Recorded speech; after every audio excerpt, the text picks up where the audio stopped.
ನಮಸ್ಕಾರಗಳು ಪ್ರಿಯ ವಿದ್ಯಾರ್ಥಿ ಬಂಧುಗಳೇ.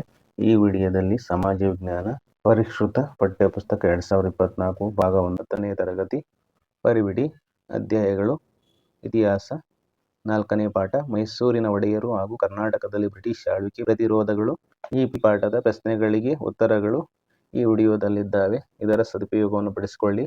ನಮ್ಮ ಯೂಟ್ಯೂಬ್ ಚಾನಲ್ನ ಸಬ್ಸ್ಕ್ರೈಬ್ ಮಾಡಿಕೊಂಡು ಪಕ್ಕದಲ್ಲಿರುವಂತಹ ಬೆಲ್ ಐಕನ್ನಲ್ಲಿರುವಂತಹ ಹಾಲ್ ಪ್ರೆಸ್ ಮಾಡಿ. ನಿಮಗೆಲ್ಲರಿಗೂ ಸಹ ನಾವು ಮಾಡುವಂಥ ವಿಡಿಯೋಗಳು ದೊರಕುತ್ತವೆ. ಮೊದಲಿಗೆ ಅಭ್ಯಾಸಗಳು. ಫಸ್ಟ್ ಮೈನ್ ಕೆಳಗಿನ ವಾಕ್ಯಗಳಲ್ಲಿ ಖಾಲಿ ಬಿಟ್ಟ ಸ್ಥಳಗಳನ್ನು ಸೂಕ್ತ ಉತ್ತರಗಳಿಂದ ಭರ್ತಿ ಮಾಡಿದೆ. 1 ರಿಂದ 8 ಪ್ರಶ್ನೆಗಳಿದ್ದಾವೆ. ಸೆಕೆಂಡ್ ಮೈನ್ ಕೆಳಗಿನ ಪ್ರಶ್ನೆಗಳಿಗೆ ಗುಂಪುಗಳಲ್ಲಿ ಚರ್ಚಿಸಿ ಉತ್ತರಿಸಿ. 9 ರಿಂದ 18 ಪ್ರಶ್ನೆಗಳಿದ್ದಾವೆ. ಈ ವಿಡಿಯೋದಲ್ಲಿ ಹಾಕುವಂತಹ ಪ್ರಶ್ನೆಗಳಿಗೆ ಉತ್ತರಗಳನ್ನು ತಿಳಿದುಕೊಳ್ಳಿ ಹಾಗೂ ನಿಮಗೆ SSLC ಪಬ್ಲಿಕ್ ಪರೀಕ್ಷೆಯಲ್ಲಿ ಅತ್ಯಂತ ಹೆಚ್ಚಿನ ಅಂಕಗಳು ಬರಲಿ ಅಂತ ನಾನು ಆಶಿಸ್ತೀನಿ. ಮೊದಲಿಗೆ ಫಸ್ಟ್ ಮೈನ್ ಕೆಳಗಿನ ವಾಕ್ಯಗಳಲ್ಲಿ ಖಾಲಿ ಬಿಟ್ಟ ಸ್ಥಳಗಳನ್ನು ಸೂಕ್ತ ಉತ್ತರಗಳಿಂದ ಭರ್ತಿ ಮಾಡಿ. ಫಸ್ಟ್ ಕ್ವಶನ್, ಮೊದಲನೆಯ ಆಂಗ್ಲೋ ಮೈಸೂರು ಯುದ್ಧ ಡ್ಯಾಶ್ ಮತ್ತು ಡ್ಯಾಶರ ನಡುವೆ ನಡೆಯಿತು. ಉತ್ತರವನ್ನು ತಿಳಿದುಕೊಳ್ಳೋಣ ಮಕ್ಕಳೇ.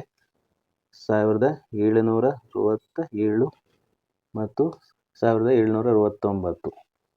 ಉತ್ತರ 1767 ಮತ್ತು 1769. ಮೊದಲನೇ ಆಂಗ್ಲೋ ಮೈಸೂರು ಯುದ್ಧವು 1767 ಮತ್ತು 1769 ನಡುವೆ ನಡೆಯಿತು. ಸೆಕೆಂಡ್ ಕ್ವಶನ್, ಎರಡನೇ ಆಂಗ್ಲೋ ಮೈಸೂರು ಯುದ್ಧವು ಡ್ಯಾಶ್ ಒಪ್ಪಂದದೊಂದಿಗೆ ಕೊನೆಗೊಂಡಿತು. ಉತ್ತರ ಮಂಗಳೂರು.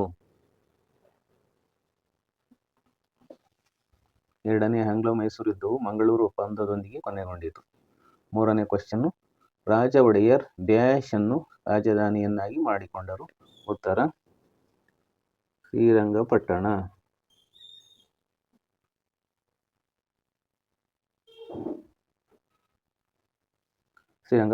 ರಾಜ ಒಡೆಯರ್ ಶ್ರೀರಂಗಪಟ್ಟಣವನ್ನು ರಾಜಧಾನಿಯನ್ನಾಗಿ ಮಾಡಿಕೊಂಡರು. Fourth question, Kittur Rani Chennamma dash ಎಂಬ ಹುಡುಗನನ್ನು ದತ್ತು ಪಡೆದಿದ್ದಳು. ಉತ್ತರ ಶಿವಲಿಂಗಪ್ಪ.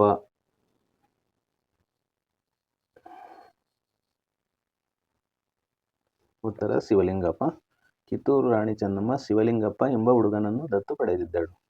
ಫಿಫ್ತ್ ಕ್ವಶನ್, ಕಿತ್ತೂರು ರಾಣಿ ಚೆನ್ನಮ್ಮನ ಸಂಸ್ಥಾನದ ರಾಯಣ್ಣನ ಊರು ಡ್ಯಾಶ್. ಉತ್ತರ ನಿಮಗೆಲ್ಲ ಗೊತ್ತಿರುವಂತ ಉತ್ತರವೇ ಆಗಿದೆ ಇದು ಮಕ್ಕಳೇ, ಸಂಗೊಳ್ಳಿ.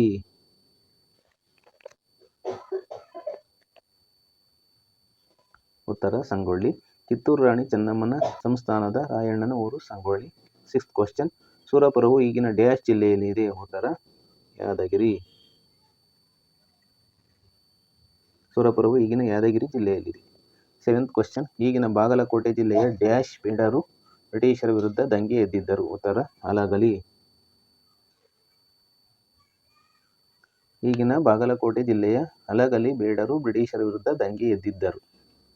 ಏತ್ ಕ್ವಶನ್, ಅಮರ ಸುಳ್ಯ ಬಂಡಾಯವು ಮೂಲತಃ ಡ್ಯಾಶ್ ಬಂಡಾಯ. ಉತ್ತರ ರೈತರ. ಫಾರ್ಮರ್ಸ್. ರೈತರ. ಅಮರ ಸುಳ್ಯ ಬಂಡಾಯವು ಮೂಲತಃ ರೈತರ ಬಂಡಾಯ. ಸೆಕೆಂಡ್ ಮೇನ್ ಕೆಳಗಿನ ಪ್ರಶ್ನೆಗಳಿಗೆ ಗುಂಪುಗಳಲ್ಲಿ ಚರ್ಚಿಸಿ ಉತ್ತರಿಸಿ. 9ನೇ ಪ್ರಶ್ನೆ, ಚಿಕ್ಕದೇವರಾಜ ಒಡೆಯರ್ ರವರ ಸಾಧನೆಗಳಾವುವು. ಉತ್ತರ ಮಕ್ಕಳೇ ಪಾಯಿಂಟ್ ವೈಸ್ ಇದೆ. ಫಸ್ಟ್ ಪಾಯಿಂಟ್, ಚಿಕ್ಕದೇವರಾಜ ಒಡೆಯರ್ ರವರು ಸಮರ್ಥ ಯೋಧರು ಹಾಗೂ ಆಡಳಿತಗಾರರು ಆಗಿದ್ದರು. ಸೆಕೆಂಡ್ ಪಾಯಿಂಟ್, ಶಿವಾಜಿಯ ಸೇನೆಯನ್ನು ಮಧುರೆ, ಇಕ್ಕೇರಿ ಮತ್ತು ಬಿಜಾಪುರಗಳಲ್ಲಿ ಹಿಮ್ಮೆಟ್ಟಿಸಿದರು. ಥರ್ಡ್ ಪಾಯಿಂಟ್, ಮಾಗಡಿ, ಮಧುಗಿರಿ, ಕೊರಟಗೆರೆ ಮತ್ತಿತರ ಪ್ರಾಂತ್ಯಗಳನ್ನು ವಶಪಡಿಸಿಕೊಂಡರು. ಫೋರ್ತ್ ಪಾಯಿಂಟ್, ಬೆಂಗಳೂರನ್ನು ಮೊಘಲರ ಸೇನಾನಿಯಿಂದ ಕೊಂಡುಕೊಂಡರು.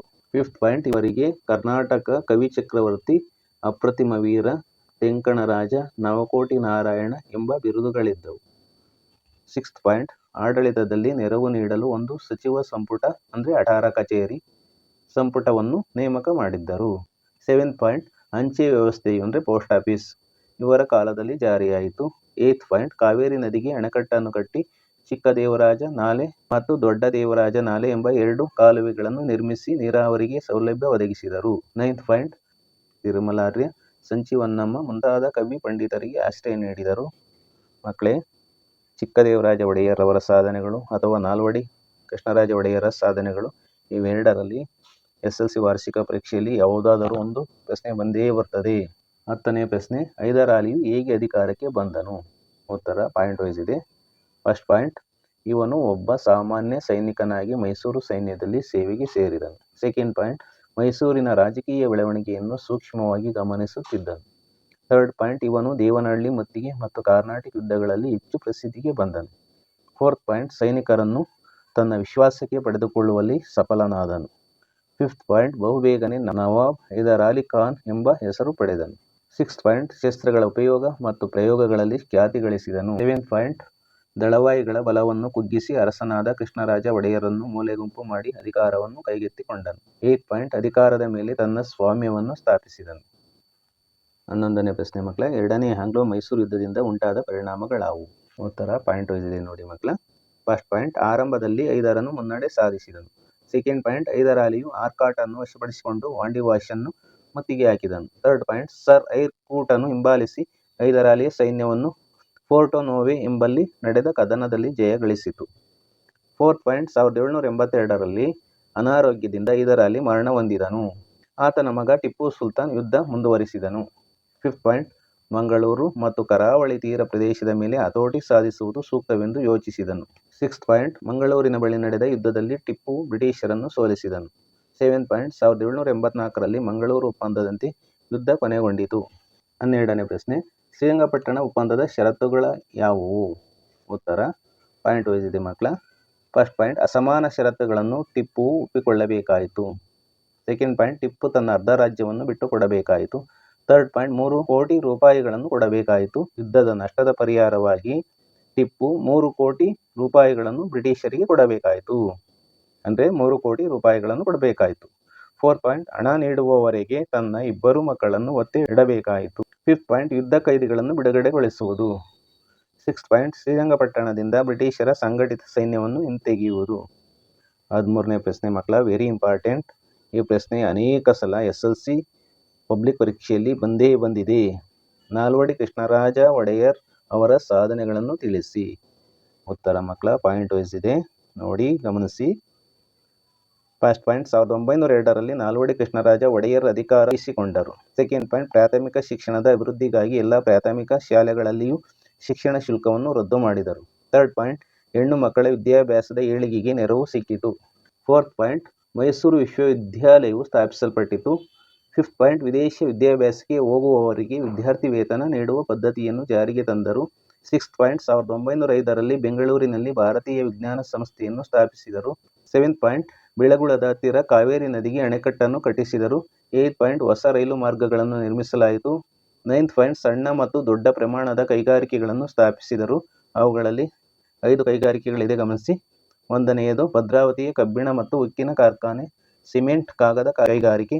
2ನೆಯದು ಮಂಡ್ಯದ ಸಕ್ಕರೆ ಕಾರ್ಖಾನೆ. 3ನೆಯದು ಮೈಸೂರಿನ ಗಂಧದ ಎಣ್ಣೆ ಕಾರ್ಖಾನೆ.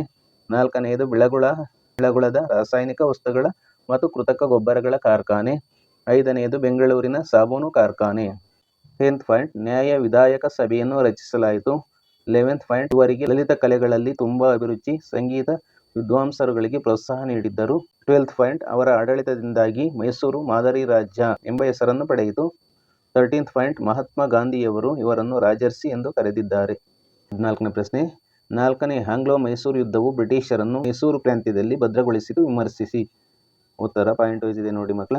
ಫಸ್ಟ್ ಪಾಯಿಂಟ್ ಈ ಯುದ್ಧದಲ್ಲಿ ಟಿಪ್ಪು ವೀರಾವೇಶದಿಂದ ಹೋರಾಡಿ ರಣರಂಗದಲ್ಲಿ 1799ರಲ್ಲಿ ಸಾವನ್ನಪ್ಪಿದನು.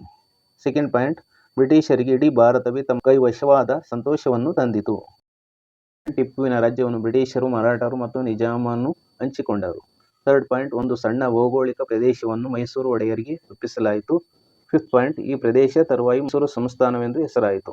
15ನೇ ಪ್ರಶ್ನೆ, ದೋಂಡಿಯ ವಾಘ್ ಬ್ರಿಟಿಷರ ವಿರುದ್ಧ ಹೋರಾಡಿದ ಕ್ರಮವನ್ನು ವಿಶ್ಲೇಷಿಸಿ. ಉತ್ತರ ಪಾಯಿಂಟ್ ವೈಸ್ ಇದೆ ನೋಡಿ ಮಕ್ಕಳ. ಫಸ್ಟ್ ಪಾಯಿಂಟ್ ದೋಂಡಿಯ ವಾಘ್ನು ಚನ್ನಗಿರಿಯ ಮರಾಠ ಕುಟುಂಬದಲ್ಲಿ ಜನಿಸಿದನು.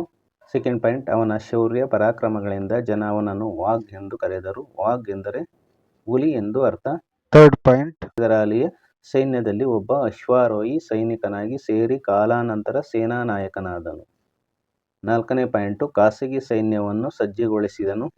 ಫಿಫ್ತ್ ಪಾಯಿಂಟ್ ಟಿಪ್ಪುವಿನ ಸೈನ್ಯದಲ್ಲಿ ಸೇವೆ ಸಲ್ಲಿಸಿದನು. ಆತನೊಂದಿಗೆ ಮನಸ್ತಾಪದಿಂದಾಗಿ ಸೆರೆಮನೆ ಸೇರುವಂತಾಯಿತು. ಸಿಕ್ಸ್ತ್ ಪಾಯಿಂಟ್ ಟಿಪ್ಪುವಿನ ಮರಣಾನಂತರ ಬಿಡುಗಡೆಗೊಂಡ ಇವನು ಅತೃಪ್ತ ಸೈನಿಕರನ್ನು ಸಂಘಟಿಸಿ ಸೈನ್ಯವನ್ನು ಸಜ್ಜುಗೊಳಿಸಿದನು. ಸಿಕ್ಸ್ತ್ ಪಾಯಿಂಟ್ ಟಿಪ್ಪುವಿನ ಮರಣಾನಂತರ ಬಿಡುಗಡೆಗೊಂಡ ಇವನು ಅತೃಪ್ತ ಸೈನಿಕರನ್ನು ಸಂಘಟಿಸಿ ಸೈನ್ಯವನ್ನು ಸಜ್ಜುಗೊಳಿಸಿದನು. ಸೆವೆಂತ್ ಪಾಯಿಂಟ್ ಶಿವಮೊಗ್ಗ ಮತ್ತು ಬಿದನೂರು ಕೋಟೆಗಳನ್ನು ವಶಪಡಿಸಿಕೊಂಡನು. ಏಯ್ತ್ ಪಾಯಿಂಟ್ ಲಾರ್ಡ್ ವೆಲ್ಲೆಸ್ಲಿ ಬಂಡಾಯವನ್ನು ಮುಂದುವರಿಸಿದನು. ನೈನ್ತ್ ಪಾಯಿಂಟ್ ಧೃತಿಗೆಡದ ದೋಂಡಿಯ ತನ್ನ ಹೋರಾಟವನ್ನು ಮುಂದುವರಿಸಿದನು. 10th ಪಾಯಿಂಟ್ ವಿವಿಧ ಕಡೆ ಧೋಂಡಿಯಾನನ್ನು ಸೋಲಿಸಲು ಬ್ರಿಟಿಷರು ಪ್ರಯತ್ನಿಸಿದರು. 11th ಪಾಯಿಂಟ್ ಎಲ್ಲ ದಿಕ್ಕುಗಳಿಂದಲೂ ಆತನನ್ನು ಬ್ರಿಟಿಷ್ ಸೈನ್ಯ ಸುತ್ತುವರೆದು ಕೊನ್ಗಲ್ ಎಂಬಲ್ಲಿ ಹತ್ಯೆಗೈದರು. 16ನೇ ಪ್ರಶ್ನೆ ಮಕ್ಕಳ, ಸಂಗೊಳ್ಳಿ ರಾಯಣ್ಣನು ಸ್ವಾತಂತ್ರ್ಯ ಹೋರಾಟದಲ್ಲಿ ಹೋರಾಡಿದ ಕ್ರಮವನ್ನು ವಿವರಿಸಿ. ಉತ್ತರ. ಫಸ್ಟ್ ಪಾಯಿಂಟ್ ರಾಯಣ್ಣನು ವೀರಯೋಧ. ಸೆಕೆಂಡ್ ಪಾಯಿಂಟ್ ಕಿತ್ತೂರಿನ ಸ್ವಾತಂತ್ರ್ಯಕ್ಕಾಗಿ ಹೋರಾಡುವುದು ತನ್ನ ಕರ್ತವ್ಯವೆಂದು ಭಾವಿಸಿದ್ದನು. ಥರ್ಡ್ ಪಾಯಿಂಟ್ ರಾಯಣ್ಣ ಕಿತ್ತೂರಿನ ಯುದ್ಧದಲ್ಲಿ ಚೆನ್ನಮ್ಮನ ಜೊತೆಯಲ್ಲಿ ಬ್ರಿಟಿಷರ ವಿರುದ್ಧ ಹೋರಾಡಿ ಸೆರೆಯಾದರು. ಫೋರ್ತ್ ಪಾಯಿಂಟ್ ಬಿಡುಗಡೆಗೊಂಡ ಅವನು ಸೈನಿಕರನ್ನು ಸಂಘಟಿಸುತ್ತಾ ಸ್ವಾತಂತ್ರ್ಯದ ಬಗ್ಗೆ ಅಭಿಮಾನವನ್ನು ಬೆಳೆಸಿಕೊಂಡನು. ಫಿಫ್ತ್ ಪಾಯಿಂಟ್ ರಾಯಣ್ಣನು 500 ಜನ ಸೈನಿಕರ ನಾಯಕನಾಗಿದ್ದರು. ಸಿಕ್ಸ್ತ್ ಪಾಯಿಂಟ್ ಗುಪ್ತ ಸಭೆಗಳನ್ನು ನಡೆಸಿ ಮುಂದಿನ ಯೋಜನೆಗಳನ್ನು ರೂಪಿಸಿದನು. ಸೆವೆಂತ್ ಪಾಯಿಂಟ್ ತಾಲೂಕು ಕಚೇರಿಗಳು ಮತ್ತು ಖಜಾನೆಗಳನ್ನು ಲೂಟಿ ಮಾಡಿದನು. ಏಯ್ತ್ ಪಾಯಿಂಟ್ ವಿರೋಧಿಗಳ ಸಹಾಯದಿಂದ ರಾಯಣ್ಣನನ್ನು ಬಂಧಿಸಿ ಗಲ್ಲಿಗೇರಿಸಲಾಯಿತು. 17ನೇ ಪ್ರಶ್ನೆ ಸ್ವಾತಂತ್ರ್ಯ ಹೋರಾಟದಲ್ಲಿ ಕೊಡಗಿನ ಪ್ರಾಂತ್ಯದ ಪುಟ್ಟಬಸಪ್ಪನ ಪಾತ್ರವನ್ನು ವಿವರಿಸಿ. ಉತ್ತರ. ಮಕ್ಕಳ ದೀರ್ಘವಾದ ಪ್ರಶ್ನೆ ಇದು ಸಹ. ಫಸ್ಟ್ ಪಾಯಿಂಟ್ ಪುಟ್ಟಬಸಪ್ಪನು ಒಬ್ಬ ರೈತನಾಗಿದ್ದನು. ಅವನು ಕೊಡಗಿನಲ್ಲಿ ರೈತರ ಬಂಡಾಯದ ನಾಯಕತ್ವವನ್ನು ವಹಿಸಿದ್ದನು. ಸೆಕೆಂಡ್ ಪಾಯಿಂಟ್ ಪುಟ್ಟಬಸಪ್ಪ ಬ್ರಿಟಿಷರ ವಿರುದ್ಧ ಶಸ್ತ್ರ ಬಂಡಾಯವನ್ನು ಸಂಘಟಿಸಿದರು. ಥರ್ಡ್ ಪಾಯಿಂಟ್ ಪುಟ್ಟಬಸಪ್ಪನು ತಂಬಾಕು ಮತ್ತು ಉಪ್ಪಿನ ಮೇಲಿನ ಸುಂಕವನ್ನು ರದ್ದು ಮಾಡಲು ಘೋಷಿಸಿದನು. ಫೋರ್ತ್ ಪಾಯಿಂಟ್ ಶ್ರೀಮಂತ ರೈತರು, ಪಾರುಪತ್ಯಗಾರರು ಮತ್ತು ಭೂ ಹಿಡುವಳಿದಾರರಿಗೆ ಆಶ್ವಾಸನೆಗಳನ್ನು ನೀಡಲಾಯಿತು. ಫಿಫ್ತ್ ಪಾಯಿಂಟ್ ಬೆಳ್ಳಾರೆಯಲ್ಲಿದ್ದ ಸರ್ಕಾರಿ ಕಚೇರಿಯನ್ನು ವಶಪಡಿಸಿಕೊಳ್ಳಲಾಯಿತು. ಸಿಕ್ಸ್ತ್ ಪಾಯಿಂಟ್ ಜನರಿಗೆ ಕಿರುಕುಳ ನೀಡುತ್ತಿದ್ದ ಅಮಲ್ದಾರನನ್ನು ಪುಟ್ಟಬಸಪ್ಪನು ಕೊಂದನು. ಸೆವೆಂತ್ ಪಾಯಿಂಟ್ ಇದು ಅವನ ಜನಪ್ರಿಯತೆಯನ್ನು ಹೆಚ್ಚಿಸಿತು, ರೈತರ ಬೆಂಬಲ ಹೆಚ್ಚಿತು. ಏಯ್ತ್ ಪಾಯಿಂಟ್ ಬಂಡಾಯಗಾರರು ಬಂಟ್ವಾಳದಿಂದ ಮಂಗಳೂರು ಕಡೆಗೆ ತಮ್ಮ ಪ್ರಯಾಣ ಬೆಳೆಸಿದರು. ನೈನ್ತ್ ಪಾಯಿಂಟ್ ಬಂಟ್ವಾಳದ ಜೈಲು ಖಜಾನೆಗಳನ್ನು ಲೂಟಿಗೈದರು. 10th ಪಾಯಿಂಟ್ ಬ್ರಿಟಿಷ್ ಸೈನ್ಯ ಸ್ಥಳೀಯರ ಸಹಾಯದಿಂದ ಕೊಡಗಿನಲ್ಲಿ ಆತನನ್ನು ಮತ್ತು ಅವನ ಸಂಗಡಿಗರನ್ನು ಬಂಧಿಸಿದರು, ನಂತರ ಗಲ್ಲಿಗೇರಿಸಿದರು. 18ನೇ ಪ್ರಶ್ನೆ ಕೊನೆ ಪ್ರಶ್ನೆ ಪ್ರೀತಿಯ ಮಕ್ಕಳ, ಸುರಪುರದ ದಂಗೆಯನ್ನು ಸಂಕ್ಷಿಪ್ತವಾಗಿ ವಿವರಿಸಿ. ಉತ್ತರ ಪಾಯಿಂಟ್ ವೈಸ್ ಇದೆ ನೋಡಿ. ಫಸ್ಟ್ ಪಾಯಿಂಟ್ ಸುರಪುರದ ವೆಂಕಟಪ್ಪ ನಾಯಕನು ಬ್ರಿಟಿಷರ ವಿರುದ್ಧ ದಂಗೆ ಎದ್ದನು. ಸೆಕೆಂಡ್ ಪಾಯಿಂಟ್ ಬ್ರಿಟಿಷ್ ಸರ್ಕಾರವು ಸುರಪುರದ ಬೆಳವಣಿಗೆಗಳನ್ನು ಸೂಕ್ಷ್ಮವಾಗಿ ಅವಲೋಕಿಸುತ್ತಿತ್ತು. ಥರ್ಡ್ ಪಾಯಿಂಟ್ ನಾನಾ ಸಾಹೇಬನ ಪ್ರತಿನಿಧಿಗಳು ಸುರಪುರದಲ್ಲಿ ಆಶ್ರಯ ಪಡೆದಿದ್ದಾರೆ ಎಂಬ ಸುದ್ದಿ ಬ್ರಿಟಿಷರಿಗೆ ತಿಳಿಯಿತು. ಫೋರ್ತ್ ಪಾಯಿಂಟ್ ಇದು ವೆಂಕಟಪ್ಪ ನಾಯಕನನ್ನು ಸಂಶಯದಿಂದ ಕಾಣಲು ಕಾರಣವಾಯಿತು. ಫಿಫ್ತ್ ಪಾಯಿಂಟ್ ವರದಿ ಸಲ್ಲಿಸಲು ಕ್ಯಾಂಪ್ ಬೆಲ್ ಎಂಬ ಅಧಿಕಾರಿಯನ್ನು ನೇಮಿಸಿತು. ಸಿಕ್ಸ್ತ್ ಪಾಯಿಂಟ್ ಇವನು ರಾಜನು ಅಂದ್ರೆ ಸುರಪುರದ ವೆಂಕಟಪ್ಪ ನಾಯಕ ಆಡಳಿತ ದುರ್ವ್ಯವಹಾರಗಳಲ್ಲಿ ನಿರತನಾಗಿದ್ದಾನೆ ಎಂದು ಹೈದರಾಬಾದ್ ರೆಸಿಡೆಂಟ್ಗೆ ವರದಿಯಲ್ಲಿ ಸಲ್ಲಿಸಿದನು Campbell. Seventh point Venkatappa ನಾಯಕನು ಬ್ರಿಟಿಷರ ವಿರುದ್ಧ ದಂಗೆ ಎದ್ದರು. ಏಯ್ತ್ ಪಾಯಿಂಟ್ 1858ರಲ್ಲಿ ಬ್ರಿಟಿಷರು ಸುರಪುರ ಕೋಟೆಯನ್ನು ವಶಪಡಿಸಿಕೊಂಡರು. ಮಕ್ಕಳ ಇಲ್ಲಿವರೆಗೆ ಅಭ್ಯಾಸಗಳು. ಫಸ್ಟ್ ಮೇನ್ ಕೆಳಗಿನ ವಾಕ್ಯಗಳಲ್ಲಿ ಖಾಲಿ ಬಿಟ್ಟ ಸ್ಥಳಗಳನ್ನು ಸೂಕ್ತ ಉತ್ತರಗಳಿಂದ ಭರ್ತಿ ಮಾಡಿ. 1ರಿಂದ 8 ಪ್ರಶ್ನೆಗಳ ಉತ್ತರಗಳನ್ನು ವಿವರಿಸಿದ್ದೇನೆ. ಸೆಕೆಂಡ್ ಮೇನ್ ಕೆಳಗಿನ ಪ್ರಶ್ನೆಗಳಿಗೆ ಗುಂಪುಗಳಲ್ಲಿ ಚರ್ಚಿಸಿ ಉತ್ತರಿಸಿ. 9ರಿಂದ 18 ದೀರ್ಘ ಪ್ರಶ್ನೆಗಳಿಗೆ ಉತ್ತರವನ್ನು ವಿವರಿಸಿದ್ದೇನೆ. ಈ ವಿಡಿಯೋವನ್ನು ನಿಮ್ಮ ಫ್ರೆಂಡ್ಸ್ಗೆ ಶೇರ್ ಮಾಡಿ. ನಮ್ಮ ಯೂಟ್ಯೂಬ್ ಚಾನಲ್ನ ಸಬ್ಸ್ಕ್ರೈಬ್ ಮಾಡ್ಕೊಳ್ಳೋದನ್ನ ಮರೆಯಬೇಡಿ. ಎಲ್ಲರಿಗೂ ಸಹ ಧನ್ಯವಾದಗಳು.